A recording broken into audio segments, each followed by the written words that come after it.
हरये नमः। आज का यह प्रसंग श्रीमद् भागवत महापुराण के एकादश स्कंध में प्राप्त होता है।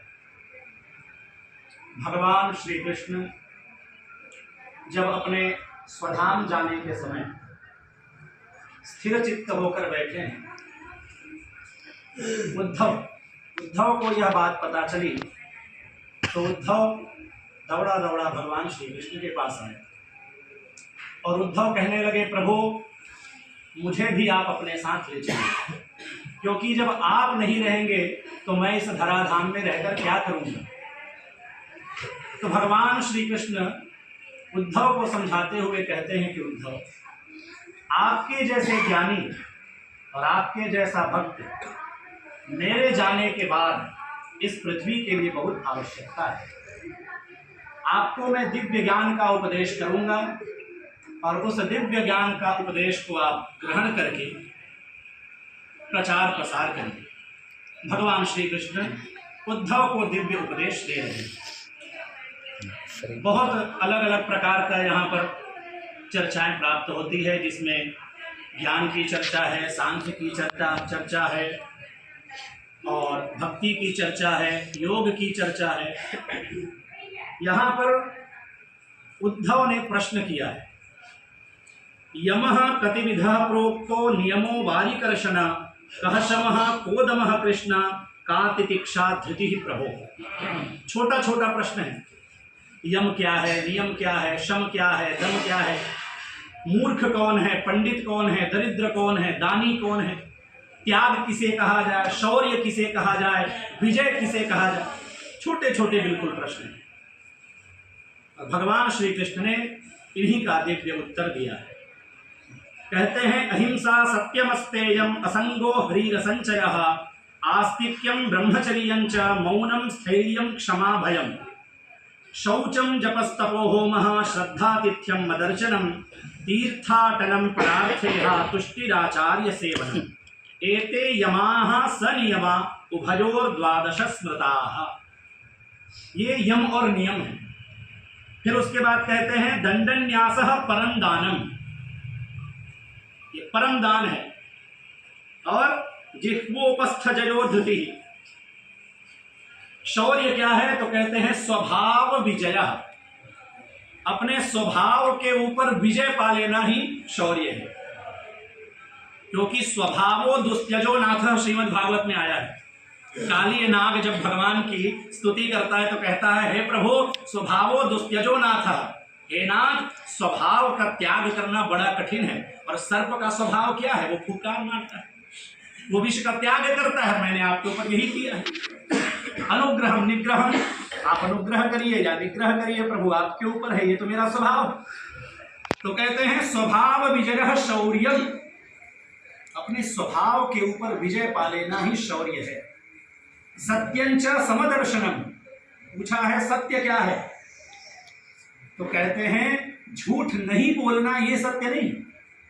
श्रीमद् भागवत के अनुसार कहते हैं सत्यंच समदर्शनम, सम्यक दृष्टि रखना, मतलब एक समान सबको मानना।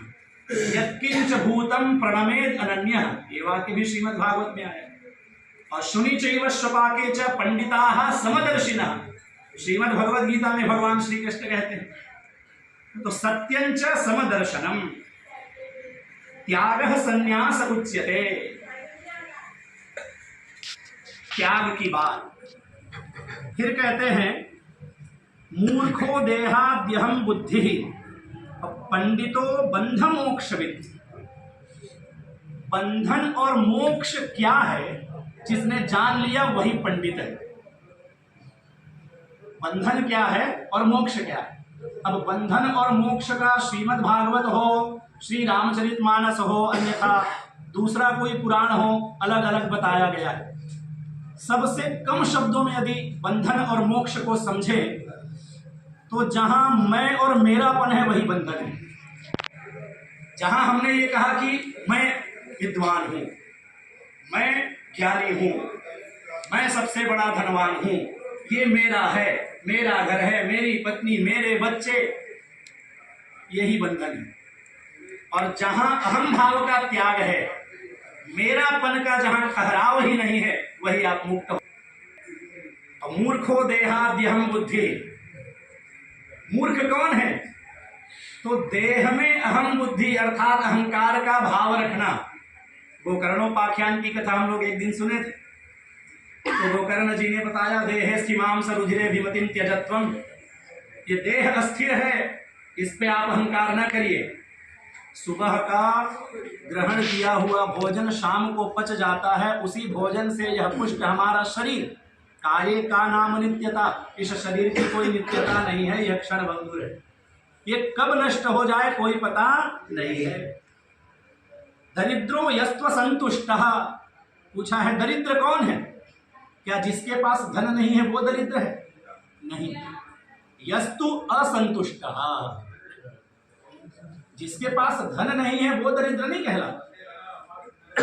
किसी के पास खूब खजाना भरा हुआ और किसी के पास 2 वक्त की रोटी खाने के लिए भी धन नहीं, परंतु जो मिल जाता है उसी से प्रसन्न रहते हैं, तो वो दरिद्र नहीं कहलाए। इच्छति शती सहस्रम सहस्रम लक्ष्मी हते, मैंने एक दिन निवेदन किया था, 100 रुपए वाला चाहता है कि मेरे पास 1000 हो जाए, 1000 है तो चाहता है कि 1 लाख, एक घर है तो चाहता है कि और घर हो जाए, अभी 2 पहिया वाहन है तो चाहता है कि 4 पहिया वाहन हो जाए।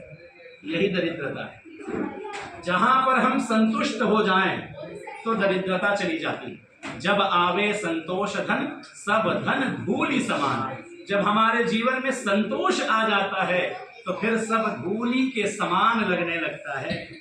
एत उद्धवते प्रश्नाः सर्वे साधु निरूपिताः, ऐसे छोटे छोटे प्रश्न उद्धव महाराज ने किए थे। श्री कृष्ण ने बड़ी सरलता के साथ उनके इन प्रश्नों का उत्तर दिया। अब अंतिम वाक्य कहते हुए मैं श्रीमद् भागवत का थोड़ा सा कहे कि महात्म्य बताते हुए चले। 9 दिन यहाँ श्रीमद् भागवत का मूल पारायण हुआ, चतुर्वेद पारायण, श्री रुद्र एकादशी, महारुद्र, प्रतिदिन प्रातः काल से लेकर सायंकाल तक, सायं संध्या के बाद तक अवधारय इत्यादि के माध्यम से हम चक्रलिंगेश्वर भगवान की सेवा में रहे।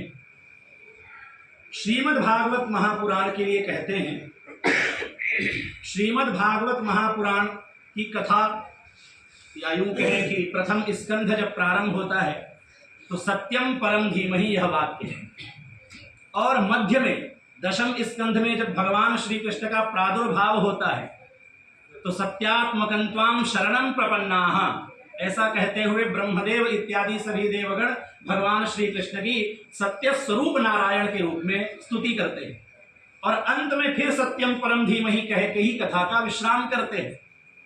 तो श्रीमद् भागवत ग्रंथ की ये विशेषता है कि इस संपूर्ण ग्रंथ में केवल और केवल सत्य की व्याख्या है। और मैंने एक दिन निवेदन किया था, सत्य क्या है? जो तीनों कालों में बाधित ना हो, एक समान हो, भूत भविष्य वर्तमान में जिनकी सत्ता हो, जो सत्तात्मक है वही सत्य है।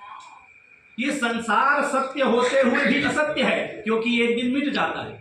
हम और आप भी सत्य होते हुए भी असत्य हैं। सत्य इसलिए हैं कि भगवान की माया पड़ी हुई है, इसलिए हम दिखाई दे रहे हैं। लेकिन 100 वर्ष पहले हम कहाँ थे, और 100 वर्ष पहले बाद में हम कहाँ जाएंगे? तो पहले भी हम नहीं थे, आगे कहाँ रहेंगे, कोई ठिकाना नहीं है। इसका मतलब ये देह और हम सत्य नहीं है, ये संसार सत्य नहीं है। सत्य केवल और केवल परमात्मा है। इसीलिए सत्यात्मकं त्वां शरणं प्रपन्नाः कह के भगवान श्री कृष्ण की स्तुति करते हैं। श्रीमद् भागवत ग्रंथ का दिव्य महात्म्य बताया। गोकर्णोपाख्यान इत्यादि में तो पूरा भरा पड़ा हुआ है। सप्ताहोपि तथा धन्यः कृष्णलोक फलप्रदः, धन्या भागवती वार्ता प्रेत पीड़ा विनाशिनी, गोकर्णोपाख्यान में आता है। प्रेत पीड़ा का भी दुख का विनाश करने वाली है यह। और श्राद्धे प्रयुक्तम पितृतृप्ति मावहे नित्यम सुपाठाद अपुनर्भवंच कहा है। श्राद्ध इत्यादि में भी श्रीमद् भागवत का पारायण अथवा कथा इत्यादि सुनने से पितृगण तृप्ति को प्राप्त होते हैं। और नित्यम सुपाठाद अपुनर्भवंच, यहाँ तक कह दिया श्लोकार्धम श्लोक पादम वा यदि छसी परांगति, यदि परांगति चाहिए, उस लोक में जाना है, भगवान को प्राप्त करना है, तो एक श्लोक का आधा अर्धर्च इतना भी पाठ करने से हम उस लोक को प्राप्त हो सकते हैं। ऐसी महिमा है। और अंतिम में 12वें स्कंध के 13वें अध्याय में कहते हैं निम्नगानाम यथा गंगा देवानाम अच्युतो यथा वैष्णवानाम यथा शंभु पुराणानाम इदम तथा क्षेत्राणाम चैव सर्वेषां यथा काशी ह्यनुत्तमा तथा पुराण व्रातानाम श्रीमद्भागवतन द्विजाः।